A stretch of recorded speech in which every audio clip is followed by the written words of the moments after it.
What is FANARTOBER? It's nothing but an excuse I can use to make short, non-committal videos about some of the anime and characters I like slightly more than normal. That's it.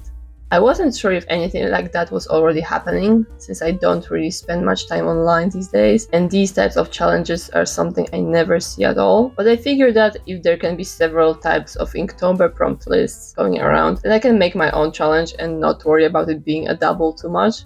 I tried to make this prompt list a healthy mixture of vague and weirdly specific. At first I was wording it so that for each prompt you would need to draw only one character, but then I realized I can be a very indecisive person at times, and allowing myself to draw more than one character, if I feel like it and have the time, would be a much better choice. At the time of creating this list, I actually wasn't too sure who I would pick for some of the prompts. There are some prompts that I've written specifically so that I could draw a very specific character or a pair, and I'm not sorry about it, but some were literally like, hey, this seems like an interesting prompt to consider. I can't think of anyone at the moment that would fit it, but I'll put it down for the future me to worry about. And I'll let you in on a secret, future me was very frustrated with some of them. So yeah, that's it. I think it's fairly obvious. The first one is exactly that kind of a biased prompt that I worded in a very specific way and put it as the first one so that I could kick the month off with my favorite series that I already talked about before. It's important to start with the best, and nostalgia always takes the crown for me, so Shaman King it is, and I couldn't be happier about it. It's also a perfect example of me being indecisive and not even trying to pick a single character, but going all out with 3 of them from the get-go. I never even planned to choose one character, I knew I'd be going for all of them. Oh, and one more thing about this challenge. I really like manga-style illustrations, so I gave myself an extra challenge to try and draw every piece black and white, as practice, with at most 1 or 2 colorful accents to make it more interesting. Anna and the Asakura boys are easy in that regard, because red is a color that appears on all of them to various extents. But in case someone who doesn't know Shaman King stumbles upon this video, let me give you some basic information. Shaman King is a manga series written and illustrated by Takehiro sensei. It's actually a fairly big franchise for how not really mainstream it is. The original run of the manga started in 1998, and then it got an anime adaptation in 2001, which is the anime that pretty much defined my entire childhood. But that was also the time when, whenever the animation studios would run out of the source material, they would either start doing filler episodes or make their own plotlines and endings. And that was the case with Shaman King as well. The original anime ending, as well as basically the entire second half of the 64 episodes it got back then, is very different from how it played out in the manga. And funnily enough, the manga also has 2 endings.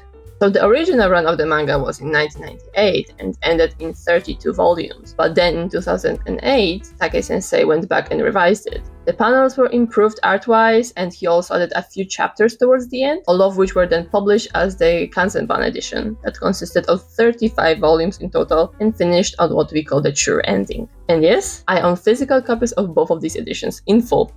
Now, fast forward over a decade later to 2021, and we got a Shaman King remake. When I first saw the info we'd be getting it, I honestly thought it was some sort of a prank, because no way this old series that barely anyone I know even talks about anymore is getting a remake. But it wasn't a prank, and while people out there definitely had opinions about the new adaptation, I was honestly overjoyed to get more Shaman King content at all. And this new adaptation actually followed the manga to the end. Not only that, but right after the remake, we got a sequel anime, and that's still not all of it. So the Kanzenban edition, which is the perfect edition of Shaman King, ended in 35 volumes, which is already more than the original run. But then, Take-sensei went and wrote a bunch of other stuff, as well as let other people write for his universe, created quite a few spin-off series. As of right now, the franchise has, obviously, the original manga and the revised edition, Shaman King Zero, which are the 2 volumes that gather a bunch of short prequel-ish stories from within the universe. Fun fact, Shaman King Zero is the reason why Hao and Yo are tied for my second favorite character from the series. Before I read it, Hao was a clear winner of the second place and Yo was the third, but then I read one story from his childhood, the one with the guitar, and he instantly jumped up to the second place too. The first place is obviously for Anna. Then there are the 4 volumes of Red Crimson, which centers around the Tao family and takes place way after the original manga ending. This was written by Take Hiroyuki, but it was drawn by another mangaka, Osamu Jet, which is a name you will hear much more often. Next up we've got Marcos, which is a post-canon story about the X-Laws. Same things as with Red Crimson, it was illustrated by Cassandra Jett. Then Shaman King and the Garden. This spin-off focuses on Kanna, Matilda, and Marion, so the 3 golf ladies from House followers, and it explores their origins. It's an interesting case in itself, because this is an example where Takehiro Yuki wasn't directly involved. As the original creator, he obviously had to give the okay and do whatever happens between the scenes, but the story was actually written by Cassandra Jett and then illustrated by Nuresawa Kyo. Another such example is a novel and a short manga series called Faust 8, which isn't being very subtle about which character it's centered about. The novel was written by Kobashi Kakeru, and the manga was illustrated by Tanaka Aya. And then there are the sequels, which are a somewhat unique thing. So originally, the sequel to the Shaman King was the Flowers manga series, much like Boruto, which, by the way, came out much later.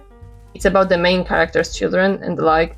It got 6 volumes and then something happened, and now the sequel is called The Superstar. I'm not that knowledgeable about publishing and stuff, and it was a while ago, so don't quote me on that, but from what I know, what happened is that the magazine where the flowers were being published, Jump Kai, was suddenly cancelled, and due to some contract issues I guess, Takei-sensei couldn't keep the original spin-off name, so when it resumed in another magazine, Shonen Magazine Edge, it changed to The Superstar. It's still the same story, and The Superstar is a direct continuation of Flowers without any awkward time skips, it's just that the names are different. Another fun fact, just this last year, 2023, Shonen Magazine Edge was also cancelled, which means that now the Shaman King sequel officially outlived 2 different magazines. It's not being serialized on Magazine Pocket, and it kept its second name, The Superstar. I'm assuming it's because Magazine Pocket is a somewhat different thing to the previous magazines, and it already had all the Superstars chapters on it, so there were no issues about keeping the name, but I don't really know, it's not my field. Needless to say, I own physical copies of all of these, as well as the official character book, along with an unhealthy amount of merch as well. The physical volumes I have are all in Japanese, because for a long time you couldn't get any of the spin-offs in any other physical format, because even if the translations existed, they were available only in digital. But I think that may not be the case anymore. I'm not sure. I only know you can read all of them in English and that the sequels are getting a printed edition. As to what Shaman King is about, it's about shamans! There you go. That was both a lot of information and none at all, but I'm really trying to keep these videos short, so I'll stop myself here.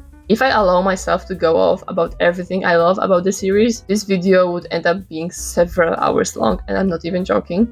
I can and will talk about it for that long. Some of my unfortunate friends have already suffered through it. And with that being said, day 1 ends up a success.